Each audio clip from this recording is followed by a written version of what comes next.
தலைப்புச் செய்திகள். புதுச்சேரிக்கு வரும் சுற்றுலா பயணிகளை போலீசார் விரட்டக்கூடாது என முதல்வர் ரங்கசாமி அறிவுறுத்தியுள்ளார். முதல் புரட்டாசி சனிக்கிழமையை முன்னிட்டு காந்தி வீதியில் அமைந்துள்ள ஸ்ரீ வரதராஜ பெருமாள் திருக்கோவிலில் பக்தர்கள் வரிசையில் நின்று பெருமாளை வழிபட்டு சென்றனர். புதுச்சேரி சுற்றுச்சூழல் துறை அதிகாரி லஞ்சம் பெறும்பொழுது சிபிஐ அதிகாரிகள் அவரை கையும் காலமும் பிடித்து கைது செய்து விசாரணைக்கு அழைத்து சென்றுள்ள சம்பவம் அதிர்ச்சியை ஏற்படுத்தியுள்ளது. புதுச்சேரிக்கு வரும் சுற்றுலா பயணிகளை போலீசார் விரட்டக்கூடாது என முதல்வர் ரங்கசாமி அறிவுறுத்தியுள்ளார். புதுவை காவல்துறைக்கு புதிதாக தேர்ந்தெடுக்கப்பட்டுள்ள 289 காவலர்கள் மற்றும் 19 காவல்துறை ஓட்டுநர்கள் ஆகியோரின் பயிற்சி நிறைவு அணிவகுப்பு விழா கோரிமேடு காவல்துறை மைதானத்தில் நடைபெற்றது. இதில் கலந்து கொண்ட முதல்வர் ரங்கசாமி புதிய காவலர்களின் அணிவகுப்பு மரியாதையை ஏற்றுக்கொண்டார். இதையடுத்து பயிற்சி சிறப்பாக செயல்பட்ட காவலருக்கு சான்றிதழ் மற்றும் கேடயங்கள் வழங்கப்பட்டது. தொடர்ந்து விழாவில் பேசிய அவர், புதுவை காவல்துறையானது தற்போது மிகவும் சுறுசுறுப்பாக பணியாற்றுகிறது. காவல்துறையினர் சுறுசுறுப்பாக பணியாற்றும் போதுதான் சட்டம் ஒழுங்கு சிறப்பாக இருக்கும். காவல்துறைக்கு பொதுமக்கள் பாதுகாப்பு பொறுப்பு உள்ளது. இதற்கு தான் கடுமையான பயிற்சிகள் அளிக்கப்படுகின்றன. புதுச்சேரி சுற்றுலா பயணிகள் கவர்ந்து வருகிறது. காவல்துறையை சேர்ந்தவர்கள் சுற்றுலா பயணிகள் வரவேற்பாக இருக்க வேண்டும், விரட்டி விடுபவர்களாக இருக்கக்கூடாது என்றார். இந்த விழாவில் உள்துறை அமைச்சர் நமச்சிவாயம், அரசு கொறடா KD ஆறுமுகம், அரசு செயலாளர் பத்மா ஜெய்ஸ்வால், காவல்துறை DGP ஷாலின் சிங் உள்ளிட்டோர் கலந்து கொண்டனர்.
முதல் புரட்டாசி சனிக்கிழமையை முன்னிட்டு காந்தி வீதியில் அமைந்துள்ள ஸ்ரீ வரதராஜ பெருமாள் திருக்கோவிலில் பக்தர்கள் வரிசையில் நின்று பெருமாளை வழிபட்டு சென்றனர். புரட்டாசி மாதமே சிறப்பானது என்றாலும் இதில் வரும் அனைத்து சனிக்கிழமைகள் மிக மிக அற்புதமானவை. புரட்டாசி மாதம் முழுவதும் விரதம் இருந்து பெருமாளை வழிபட முடியாவிட்டாலும் புரட்டாசியில் வரும் சனிக்கிழமைகளில் மட்டுமாவது விரதம் இருந்து பெருமாளை வழிபட வேண்டும். இதனால் புரட்டாசி மாதம் முழுவதும் விரதம் இருந்து பலன் கிடைக்கும் என்பது ஐதீகம். இதையடுத்து புதுச்சேரியில் உள்ள பல்வேறு பெருமாள் கோவில்களில் இன்று காலை முதல் சிறப்பு வழிபாடு நடைபெற்று வருகிறது. புதுச்சேரி காந்தி வீதியில் அமைந்துள்ள ஸ்ரீ வரதராஜ பெருமாள் திருக்கோவிலில் முதல் புரட்டாசி சனிக்கிழமையொட்டி பெருமாளுக்கு சிறுமஞ்சனம் செய்யப்பட்டது. தொடர்ந்து மலர்களால் அலங்கரிக்கப்பட்ட வரதராஜ பெருமாள் பக்தர்களுக்கு காட்சி அளித்தார். 100க்கும் மேற்பட்ட பக்தர்கள் வரிசையில் நின்று பெருமாளை வழிபட்டு பிரசாதங்கள் பெற்று சென்று வருகின்றனர்.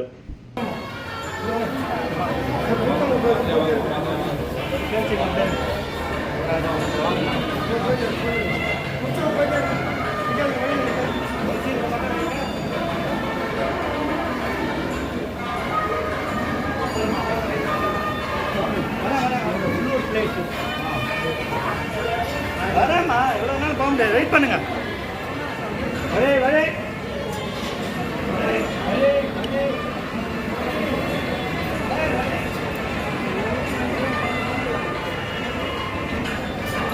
புதுச்சேரி சுற்றுச்சூழல் துறை அதிகாரி லஞ்சம் பெறும்பொழுது சிபிஐ அதிகாரிகள் அவரை கையும் காலமும் பிடித்து கைது செய்து விசாரணைக்கு அழைத்து சென்றுள்ள சம்பவம் அதிர்ச்சியை ஏற்படுத்தியுள்ளது. புதுச்சேரி மாசு கட்டுப்பாட்டு மற்றும் சுற்றுச்சூழல் துறையின் அறிவியல் துறை அதிகாரியாக பணியாற்றி வருவர் சீனிவாச ராவ். இவர் ரெட்டியார்பாளையம் ஜெயா நகரில் வசித்து வருகிறார். இந்த சூழ்நிலையில் தொழிற்சாலைகளுக்கு மாசு கட்டுப்பாட்டு சான்றிதழ் வழங்கும் விவகாரத்தில் இவர் லஞ்சம் பெறுவதாக சிபிஐ அதிகாரிகளுக்கு புகார் சென்றுள்ளது. அதன் பேரில் அவரை தொடர்ந்து கண்காணித்து சிபிஐ அதிகாரிகள் வந்தனர். அதன்படி இன்று காலை ஒரு தொழிற்சாலையை சேர்ந்த ஒருவர் சீனிவாச ராவை சந்தித்துள்ளார். அப்போது அந்த நபர் சீனிவாச ராவிற்கு லஞ்சம் கொடுக்க முயன்ற போது அவருடன் சென்ற சிபிஐ அதிகாரிகள் சீனிவாச ராவை அவரது வீட்டில் வைத்து கையும் களமாக பிடித்தனர். இதனைத் தொடர்ந்து அண்ணா நகர் வீட்டு வசதி வாரியம் கட்டிடத்தில் இயங்கி வரும் மாசு கட்டுப்பாட்டு மற்றும் சுற்றுச்சூழல் அலுவலகத்திற்கு சீனிவாசராவை அழைத்து வந்து சுமார் 3 மணி நேரத்திற்கு மேலாக விசாரணை செய்து முக்கிய ஆவணங்களை கைப்பற்றி அவரை விசாரணைக்காக அழைத்து சென்றுள்ளனர். புதுச்சேரி சுற்றுச்சூழல் துறை அதிகாரி லஞ்சம் பெறுவதாக கிடைக்கப்பெற்ற தகவலின் பேரில் சிபிஐ அதிகாரிகள் அவரை கையும் களமாக பிடித்து கைது செய்து விசாரணை அழைத்து சென்றுள்ள சம்பவம் பெரும் பரபரப்பை ஏற்படுத்தியுள்ளது.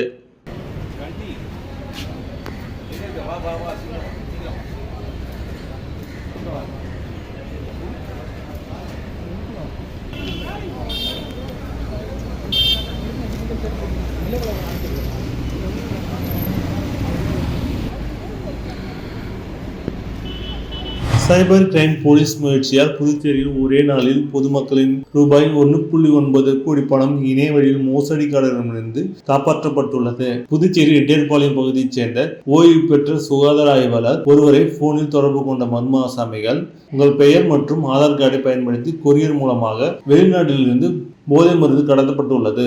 மேலும் பல கோடி ரூபாய் வங்கி பரிவர்த்தனை உங்கள் வங்கி கணக்கில் நடந்துள்ளது.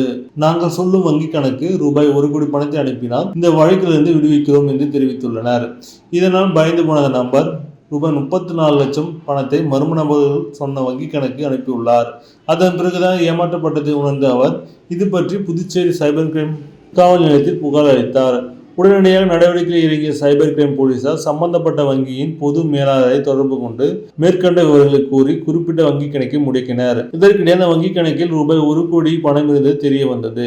தொடர்ந்து அந்த வங்கி கணக்கு தொடர்பாக விசாரணை நடைபெற்று வருகிறது. இதேபோல் மேட்டுப்பாளையத்தில் நிறுவனம் நடத்தி வரும் தொழிலதிபர் ரூபாய் 75 செலுத்தி வந்ததை வங்கி மேலாளர் சைபர் கிரைம் போலீசிடம் தெரிவித்து தொடர்ந்து அந்த மோசடி தடுக்கப்பட்டுள்ளது. இப்படியாக ஒரே நாளில் 1.9 கோடி பணம் இணைய வழி மோசடிகளிடமிருந்து காப்பாற்றப்பட்டுள்ளதாக சைபர் கிரைம் போலீசார் தெரிவித்தனர்.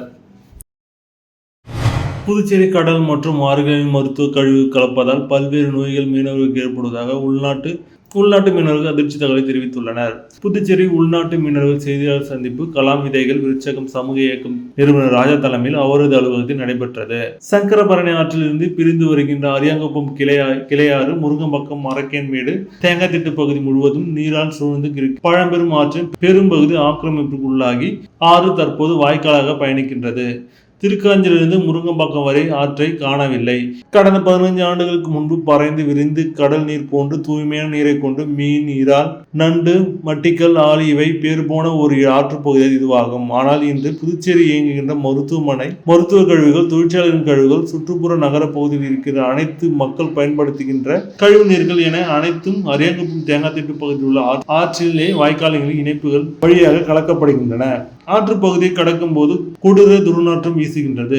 மேலும் மீனவர்கள் வலையில் காலக்கெடு முடிந்த மருந்துகள், மாத்திரைகள், ஊசிகள், நிகழ்வு கழிவுகள் ஒவ்வொரு வலையிலும் கொத்து கொத்தாக வருவதை காணலாம். இதுவரை சுற்றுச்சூழல் நீர்நிலை பாதுகாப்புத்துறை அரியாங்குப்பம் ஆற்றின் நீரின் தன்மையை பரிசோதித்து மீன்பிடி வாழ்வாதாரத்தை நம்பியிருக்கின்ற மக்களை காப்பாற்றுவதற்கான முயற்சியை எடுத்ததாக தெரியவில்லை.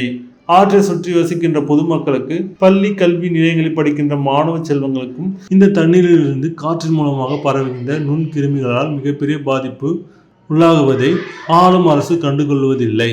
மத்திய மாநில அரசு உண்மையாகவே மக்களுக்காக இயங்குவதாக இருந்தால் ஆற்றின் கொள்ளளவு, நீளம், அகலம் அளவு செய்து ஆக்கிரமிப்புகள் அகற்றி சகதி குப்பைகளை தூர்வாரி கழிவுநீர் வாய்க்கால்களை ஆற்றில் கலக்காமல் வெளிப்பகுதியிலே கொண்டு சென்று சுத்திகரிப்பு செய்து நேரடியாக கடலில் கலக்க வேண்டும். அரியாங்குப்பம் ஆற்றில் பயணிக்கின்ற மீனவ மக்கள் அனைவரையும் மருத்துவ பரிசோதனை செய்ய வேண்டும். அரியாங்குப்பம் ஆற்றின் நீரின் தரத்தை ஆய்வு செய்ய வேண்டும். ஆற்றுப்படுகையை சுற்றி வசிக்கின்ற மக்களின் உடல்நிலையை சுகாதாரத்துறை ஆய்வு செய்ய வேண்டும். அரசு அதிகாரிகள் தங்கள் கடமையை செய்ய தவறினால் உச்சநீதிமன்றம் நாடுவோம் என தெரிவித்தனர்.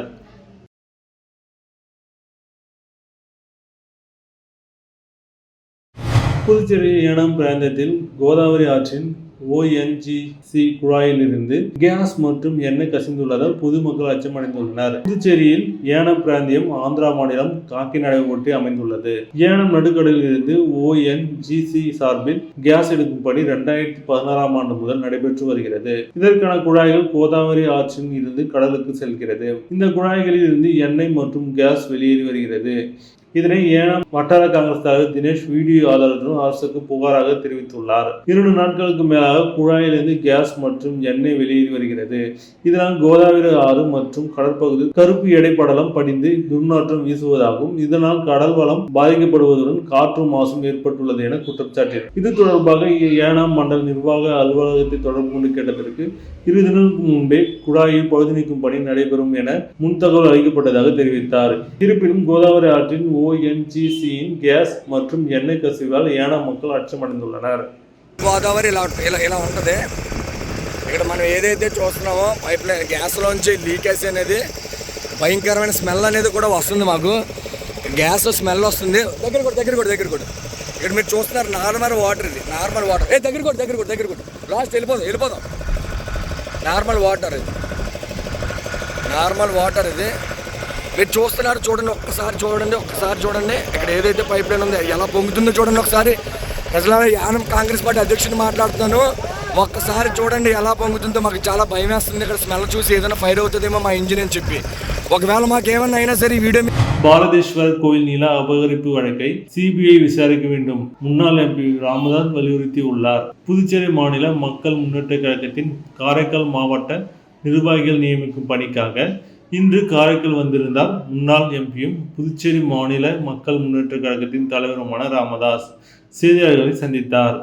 காரைக்கால் கோவில் பரமேஸ்வரர் கோவில் நிலம் அபகரிக்கப்பட்டுள்ளது, நிரூபணமாகியுள்ளதாகவும் ஆதாரங்கள் மூலம் நிரூபணமாகியுள்ளதாகவும் அரசு அதிகாரிகள் ஒத்துழைப்புடன் நில மோசடி நடைபெற்றுள்ளதாகவும் அரசு வெளியிட்டது போல் மோசடி நடைபெற்றுள்ளது என துணை ஆட்சியர் ஜான்சன் காவல் நிலையத்தில் புகார் அளித்துள்ளதாகவும் தெரிவித்தார். ஒரு தனிநபர் எவ்வாறு அரசாணை போல் வெளியிட முடியும் எனவும் ஏமாற்றும் வேலையில் ஈடுபடும் தனிநபர் மோசடி நபர்கள் அரசாணை போல் அரசு அதிகாரி ஒத்துழைப்பு இல்லாமல் எப்படி மோசடி நடைபெற்று இருக்கும் என கேள்வி எழுப்பினார். மோசடி நபர்களுக்கு பின்னால் அரசியல் பின்புலம் உள்ளதாகவும் இது தொடர்பாக சிபிஐ விசாரணைக்கு உத்தரவிட வேண்டும் எனவும் கோரிக்கை விடுத்துள்ளார். யார் தயார் செய்து கொண்டு கொடுத்திருக்கிறார்கள் அப்படி என்பதையெல்லாம் ஒரு விசாரணையின் மூலமாக வெளிவர வேண்டும். உபயோகிக்கப்படக்கூடிய நபர்கள் இதில் வல்லை.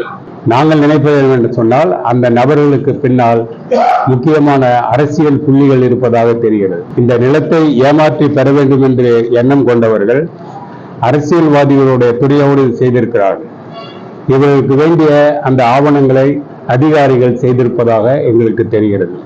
இந்திய கடலோர காவல்படை சார்பில் சர்வதேச கடற்கரை தூய்மை தினத்தை ஒட்டி காந்தி சிலை அருகே நடைபெற்ற கடலோர தூய்மை பணியை துணைநிலை ஆளுநர் கைலாஷ்நாதன் தொடங்கி வைத்தார். சர்வதேச கடற்கரை தூய்மை தினத்தை ஒட்டி இந்திய கடலோர காவல்படை சார்பில் புதுச்சேரி கடற்கரை காந்தி சிலை அருகில் இன்று நடைபெற்ற கடலோர தூய்மை பணியை துணைநிலை ஆளுநர் கைலாஷ்நாதன் தொடங்கி வைத்து மாணவ மாணவிகளுடன் சேர்ந்து கடற்கரை தூய்மை பணியில் ஈடுபட்டார். இந்த நிகழ்ச்சியில் அமைச்சர்கள் நமச்சிவாயம், லட்சுமி நாராயணன், சட்டமன்ற உறுப்பினர் தட்சிணாமூர்த்தி என்கிற பாஸ்கர் பங்கேற்றனர். மேலும் அரசு செயலாளர்கள் பத்மா ஜெயஸ்வால், ஜெயக்குமார், காவல்துறை தலைமை ஆய்வாளர் அஜித் குமார் சிங்காலா, புதுச்சேரி நகராட்சி ஆணையர் திரு கந்தசாமி மற்றும் பள்ளி கல்லூரிகளைச் சேர்ந்த தேசிய மாணவர் படை, நாட்டு நலப்பணி திட்ட மாணவ மாணவிகள் மற்றும் அதிகாரிகள் கலந்து கொண்டு தூய்மை பணியில் ஈடுபட்டனர்.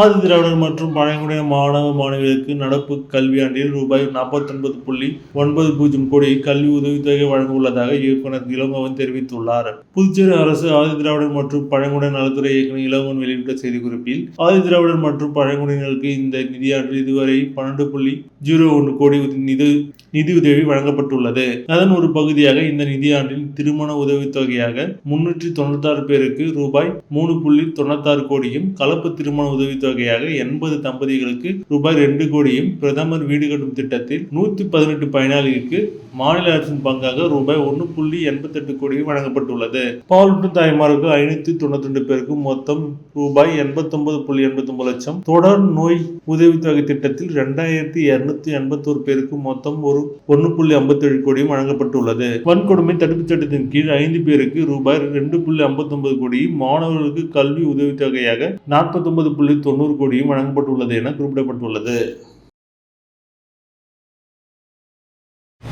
நாடாளுமன்ற எதிர்க்கட்சித் தலைவர் ராகுல் காந்திக்கு கொலை மிரட்டல் விடுத்தவர்கள் மீது நடவடிக்கை எடுக்க வேண்டும் என புதுச்சேரி மகளிர் காங்கிரஸ் சார்பில் உதயஞ்சாலை காவல் நிலையத்தில் புகார் அளிக்கப்பட்டது. காங்கிரஸ் மக்களவை எதிர்க்கட்சித் தலைவர் ராகுல் காந்திக்கு கொலை மிரட்டல் விடுத்து அவதூறாக பேசிய பாஜக தலைவர், பாஜக மத்திய அமைச்சர்கள் மீது இந்திய தண்டனை சட்டத்தின் கீழ் வழக்கு பதிவு செய்ய வலியுறுத்தி மகளிர் காங்கிரஸ் தலைவி பஞ்சாக காந்தி தலைமையில் உதயம் சாலை காவல் நிலையத்தில் புகார் அளித்தார்.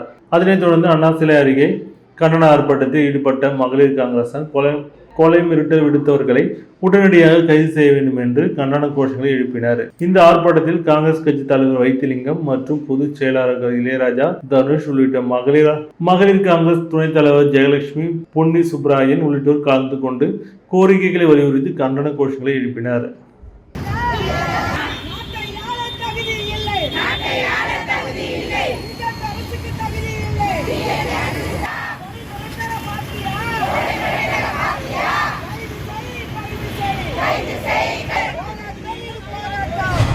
புதுச்சேரியில்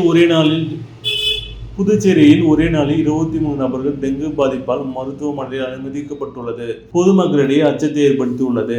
புதுச்சேரியின் நகரப்பகுதியில் குப்பைகளை சரிவர வராததால் ஆங்காங்கே நோய் தொற்று ஏற்பட்டு பொதுமக்கள் மருத்துவமனைக்கு வருவது அதிகரித்துள்ளது. இந்த நிலையில் ஒரே நாளில் 23 நபர்கள் டெங்கு பாதிப்பால் மருத்துவமனையில் அனுமதிக்கப்பட்டுள்ளது பொதுமக்களிடையே அதிர்ச்சி ஏற்படுத்தியுள்ளது. சுகாதாரத்துறையின் அலட்சியம் காரணமாக நாள்தோறும் டெங்கு பாதிப்பு அதிகரித்து வருவதாக குற்றச்சாட்டு எழுந்துள்ளது. கடந்த 20 நாட்களுக்கு மேலாக புதுச்சேரியில் டெங்கு பாதிப்பு அதிகமாகி வரும் நிலையில் போர்க்கால அடிப்படையில் நடவடிக்கை எடுக்க வேண்டும் என கோரிக்கை குரல் எழுந்துள்ளது. மணவெளி தொகுதியில் புதிய தார் சாலை அமைக்கும் பணியினை ஆய்வு செய்த சபாநாயகர் செல்வம் விரைந்து பணிகளை முடிக்குமாறு அதிகாரிகளுக்கு உத்தரவிட்டார். மணவெளி சட்டமன்ற தொகுதி மணவெளி பகுதியில் உள்ள சுடலை வீதியில் புதியதாக தார் சாலை அமைக்கும் பணியினை தொகுதி சட்டமன்ற உறுப்பினரும் சட்டப்பேரவைத் தலைவருமான செல்வம் இன்று பார்வையிட்டு ஆய்வு செய்தார். இந்த ஆய்வின் போது அப்பகுதியில் வசிக்கும் பொதுமக்கள் சட்டப்பேரவைத் தலைவரிடம் தங்களது 40 ஆண்டுகளுக்கு மேலான கோரிக்கையை நிறைவேற்றி தந்தமைக்கு நன்றி தெரிவித்தனர். இந்த நிகழ்ச்சியின் போது அரியங்குப்பம் கம்பின் பஞ்சாயத்து உதவி பணியாளர் நாகராஜ், இளநிலை பொறியாளர் சுரேஷ் மற்றும் அப்பகுதி முக்கிய பிரமுகர்கள் மற்றும் பொதுமக்கள் உடனிருந்தனர்.